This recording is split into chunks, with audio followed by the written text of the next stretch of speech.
the absolute state of this world. I mean, I know we weren't doing that great before or anything, but for fuck's sake, at least we didn't have people facing jail time for jokes.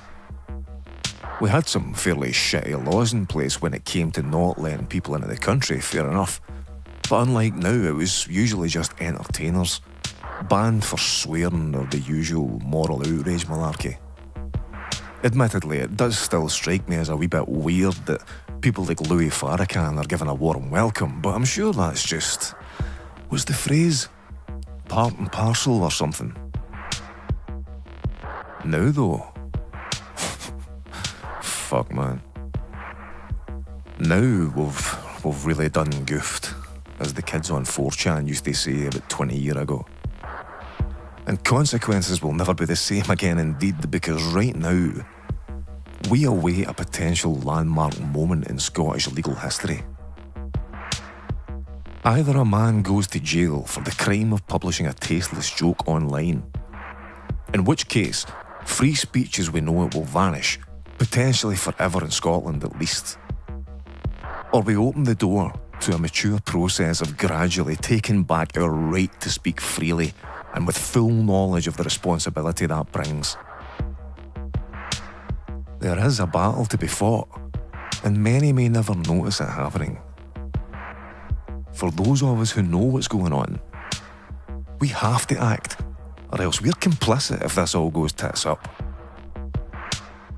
To the average passer-by, their freedom of expression, whether it's to criticise, reassure, insult, love or hate, is rarely questioned, and with good reason.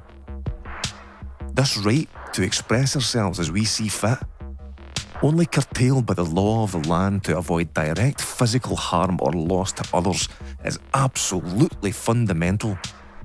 We shouldn't ever need to question it. We're at a turning point in what was once great Britain.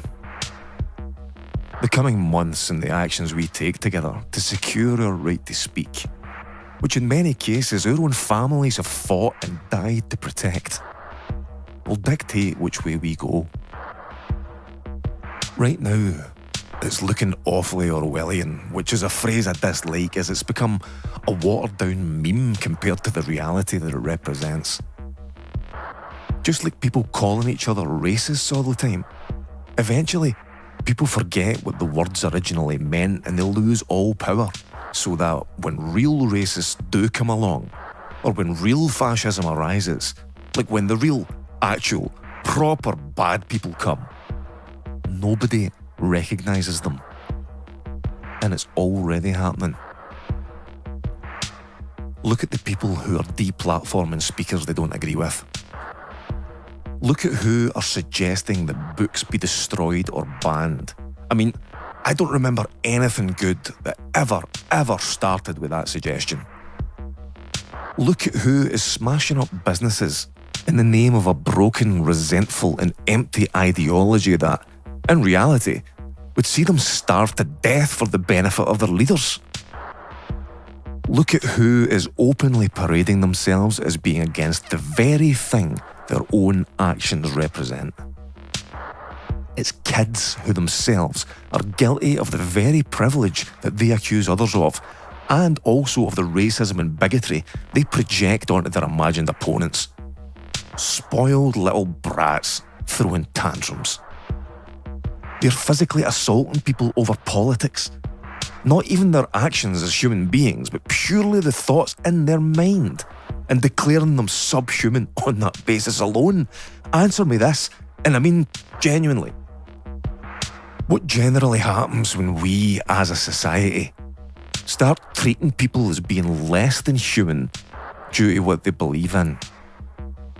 That sounds familiar and sickens me to my stomach. We may very well be risking the same thing again, unless we do something about it now. Those who focus on and perpetuate the current race-based narrative in the media and online are complicit in the rise of racial hatred and far-right groups.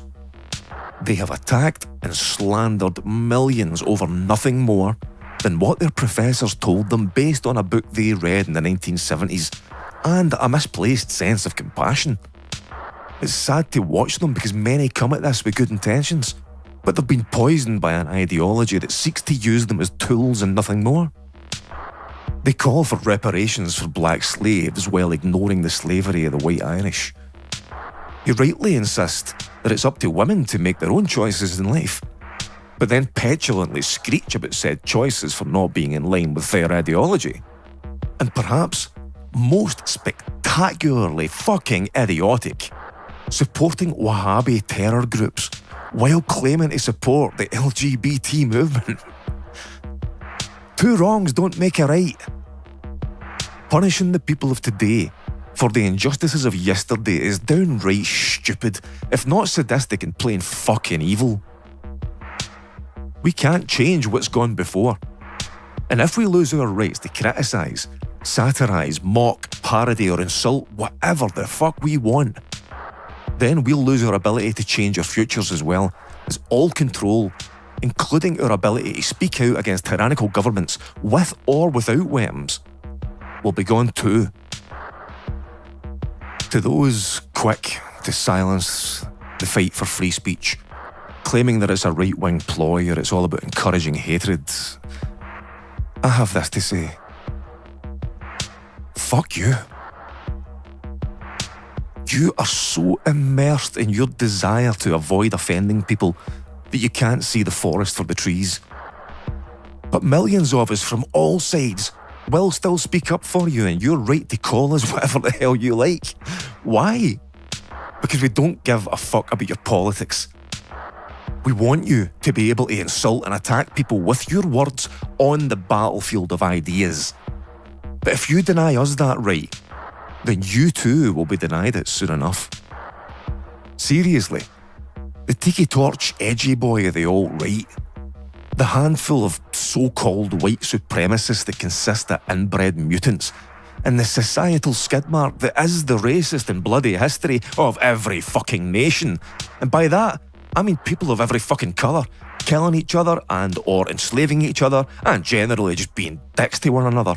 All of this is the least of your worries, folks. These people expose themselves and, just like the radical left, they'll eat themselves and go down in a messy stream of their own ideological stools. We should continue to allow them to voice their beliefs, espouse their ideology and debate in an open arena without fear of doxing, attacks or legal action. Why? So that their ideas can be shown to be incompatible with a society that seeks equality of opportunity and the furtherance of the individual. As someone born and raised in Scotland, the current state of affairs leaves me heartbroken. Remember, this is a country that, even until recently, was known the world over due to the fire and fury of William Wallace and his insistence that our freedom would never be taken.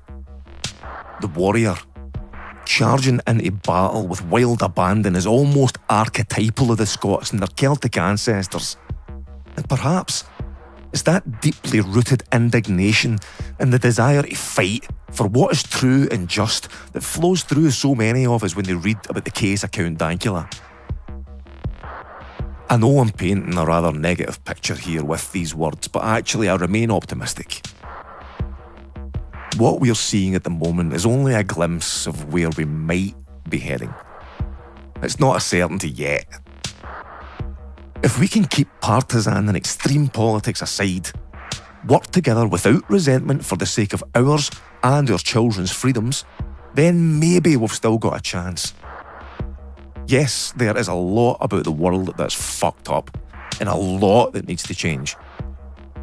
But if we curtail freedom of speech and expression, then everybody loses and the game's a bogey. Keesies, we're done. Without the ability to call out those who would rob us of our rights to communicate freely with one another, we will lose all control, and what we once called freedom will seem like an ever-fading dream until it's gone.